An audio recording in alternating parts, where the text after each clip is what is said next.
Hello guys, माझं नाव आहे Akash, pharmacologist by profession, explorer by passion आणि स्वागत आहे तुमचं माझ्या यूट्यूब चॅनलमध्ये हू इज आकाश। आणि आता संध्याकाळचे वाजले 4:30 आणि मी चाललो आहे अशा ठिकाणी ज्याचा कालच अक्षय तृतीयेच्या निमित्ताने जीर्णोद्धार सोहळा पार पडला। ते ठिकाण आहे ठाण्यामध्ये। मी चाललो आहे ट्रेननी पुढे जाणार, त्याच्यानंतर मी पुढे ऑटो नाही तर रिक्षा नाही तर बस जे भेटेल त्याने जाणार। ते तुमच्यासोबत नक्की शेअरही करणार की तुम्हाला कसं जायचं आहे तिथून पुढे। तोपर्यंत तुम्ही मला सांगा माझं लुक तुम्हाला कसं वाटतंय। चला तर मग पुढे जाऊया। मी ठाणे स्टेशनला पोहोचलो आहे आणि इथून पुढे मी बस नाही तर ऑटोनी कशाने तरी जाणार। जर मला बस मिळालीच तर मी बसने जाणार, नाही तर मग मी ऑटो घेऊन पुढे जाणार। तर पुढे आला तर तुम्हाला इकडनं वरती स्टेअर चढून तुम्हाला बस स्टॉप मिळेल। तर मी पुढे जाता जाता तुम्हाला दाखवतो बस स्टॉप कुठे आहे आणि कोणते बस नंबर आहे ते पण तुम्हाला मी शेअर करणार। तुम्ही वरती स्टेअर चढून आल्यावर तुम्हाला हा वरती बस स्टॉप मिळणार। ह्या बस स्टॉपवर बस लागते, बस क्रमांक 6 नंबरची वागळे आगार बस येते। तुम्हाला पुढे नामदेववाडीला उतरायचे, नितीन कंपनीच्या अगोदरचा स्टॉप नाही मिळाली, त्यामुळे मी विचार केला की मी ऑटोने जाणार। आणि ते अराउंड बघायला गेलं तर ठाणे स्टेशनपासून तर 3.5 ते 4 किलोमीटर आहे। पुढे गेल्यावर मी तुम्हाला पुढे दाखवतोच, तोपर्यंत तुम्ही पुढे कंटिन्यू करा। त्या लोकेशनवर सध्या पोहोचलो आहे। इथं लाइटिंग्स पण लावल्या, पण आता थोडं दुपार असल्यामुळे लाईट्स नाही लावल्या। संध्याकाळी जाताना तुम्हाला मी त्या लाइटिंग्स पण दाखवतो, तोपर्यंत तुम्ही पुढे कंटिन्यू करा। फायनली मी त्या लोकेशनला पोहोचलो आहे। तुम्ही पाठीमागे बघतच असाल ते लोकेशन काय आहे। ते लोकेशन आहे प्रति तुळजापूर मंदिर ठाणे, ज्याचं कालच अक्षय तृतीयेच्या निमित्ताने जीर्णोद्धार सोहळा पार पडला। तो शरदचंद्रजी पवार आणि प्रतिभाताई पवार यांच्या हस्ते उद्घाटन करण्यात आलं। चला तर मग पुढे मी तुम्हाला त्याच्याबद्दल काय इन्फॉर्मेशन देईल, तुम्ही ते पुढे कंटिन्यू करा। आणि आज सुट्टी असल्यामुळे 1 मे, त्यामुळे सुट्टी असल्यामुळे खूप सारी गर्दी पण आहे मंदिरामध्ये। तर बघू काय काय शूट करता येतं, जेवढं काही शूट करता येईल ते मी तुमच्यासोबत शेअर करणार। तुम्ही पुढे बघत असाल तर पुढे मंदिराचा एंट्री गेट आहे। याचं एक्झॅक्ट लोकेशन आहे 5 पाकडी कौशल्या हॉस्पिटल ठाणे वेस्ट। पुढे बघाल तर तुम्हाला खूप अशी गर्दी दिसेल, कारण आज ना दुसरा दिवस आहे आणि सुट्टी पण आहे, त्यामुळे तुम्हाला इथं खूपच गर्दी दिसणार।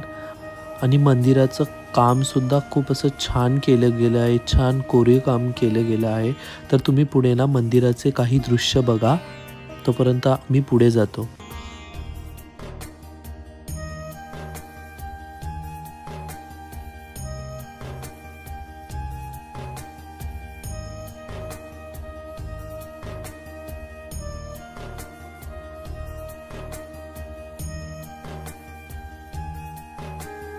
तुम्ही पुढे बघू शकतात की खूप मोठी लाईन आहे। मी आता लाईनमध्ये उभा आहे, तोपर्यंत मी तुम्हाला काही मंदिराबद्दल इन्फॉर्मेशन देतो।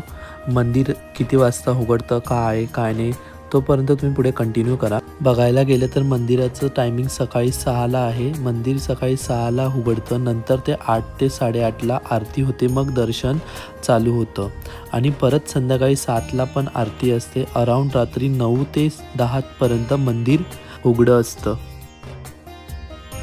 ह्या मंदिराबद्दल खूप काही अशी इन्फॉर्मेशन आहे ती तुमच्यासोबत मी शेअर करतो। ह्या मंदिराला बनवायला एकूण 4 वर्ष लागले। मंदिर पूर्ण हे काळ्या पाषाणापासून बनवले असून त्यात एकूण 1500 टन पाषाण वापरला गेला। हा पाषाण खास करून तामिळनाडूवरून मागवण्यात आला होता। त्याच्यानंतर त्यावर इंट्रिकेट कार्विंग केली गेली। तर रूप किती छान आहे। ते एकूण 26 काळ्या पाषाणाच्या पिलरने उभे आहे आणि त्याच्या साईडला 20 गजमुख आहेत। तोपर्यंत तुम्ही पुढे कंटिन्यू करा। अर्धा तासानंतर मला फायनली गाभाऱ्यात प्रवेश मिळाला आणि गाभाऱ्यामध्ये येताच इतकं छान असं पॉझिटिव्ह एनर्जी मिळायला लागली ना। आणि तुम्ही बघाल मी आलो तेव्हा खूप कमी गर्दी होती आणि आता इकडं बघणार तर गर्दी खूप वाढत चालली आहे, कारण आज सुट्टीचा दिवस असल्यामुळे ना सगळे येतात आणि दुसरा दिवस पण आहे। सेम जशी मूर्ती तुळजापूरला आहे सेम मूर्ती इथंच आहे। तोपर्यंत पुढे जाऊन देवीचं दर्शन घेऊया आणि तुम्ही पण करा।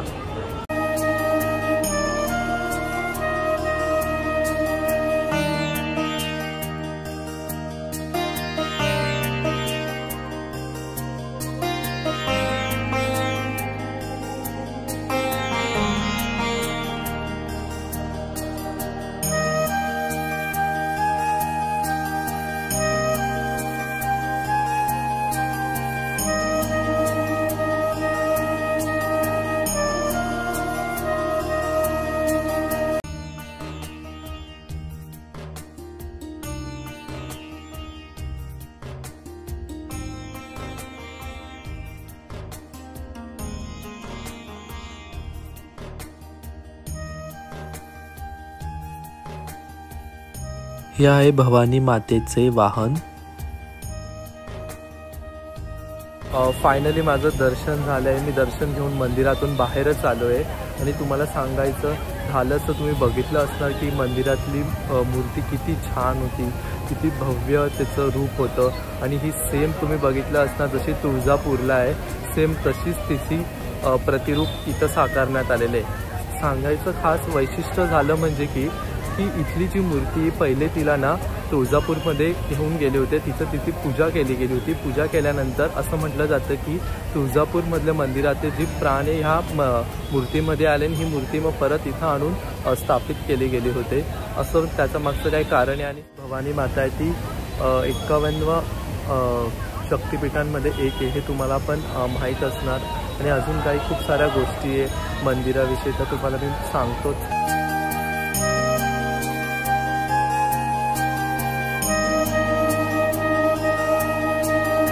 आणि आता संध्याकाळ झाली, तुम्ही इकडे बघा लाईट सगळीकडे लागले आणि पुढे ते जेव्हा आपण मी एंट्री केली ते तुम्हाला बोललो की तिथं लाईट्स लागतात, मी तुम्हाला ते जाताना ते पण दाखवणार।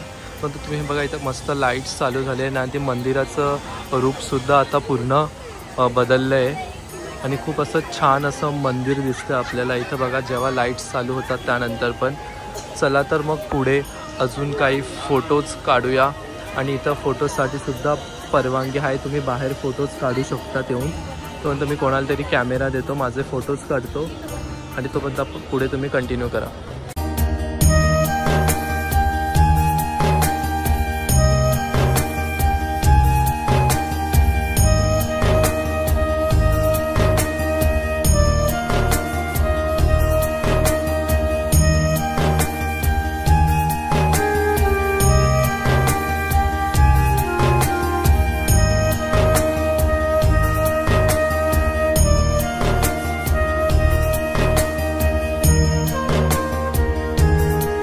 बोललो तर जेव्हा मी निघेल तेव्हा तुम्हाला त्यामुळे लाईटिंग्स दाखवणार। हे बघा इथे किती छान असं लाईटिंगचं दृश्य पण तुम्हाला सर पूर्ण असं जिथून स्टार्ट केलं होतं तिथूनपासून हे लाईटिंग्स लावलेले आहे। इकडे पण बघा सर्वीकडे पूर्ण लाईटिंग्स हे मंदिर असं खूप छान मंदिर आहे, तुम्ही बघितलं असणार।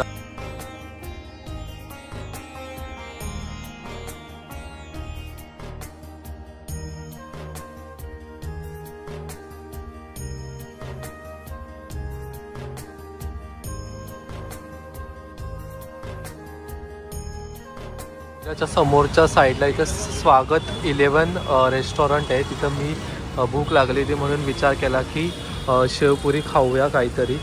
तिथं शेवपुरी हे बनवतात आहे आणि शेवपुरी खाऊन मग ब्लॉग एंड करून घरी जाऊया।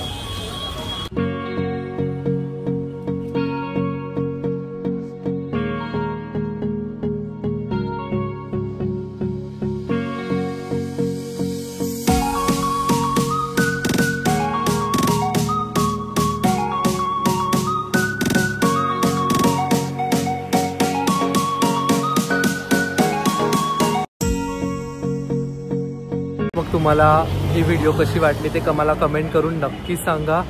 हा ब्लॉग आता इथंच एंड करूया, तोपर्यंत तुम्ही लाईक करा, कमेंट करा, शेअर करा आणि बेल आयकॉनवर क्लिक करायला विसरू नका। हू इज आकाश यूट्यूब चॅनलला। Bye bye.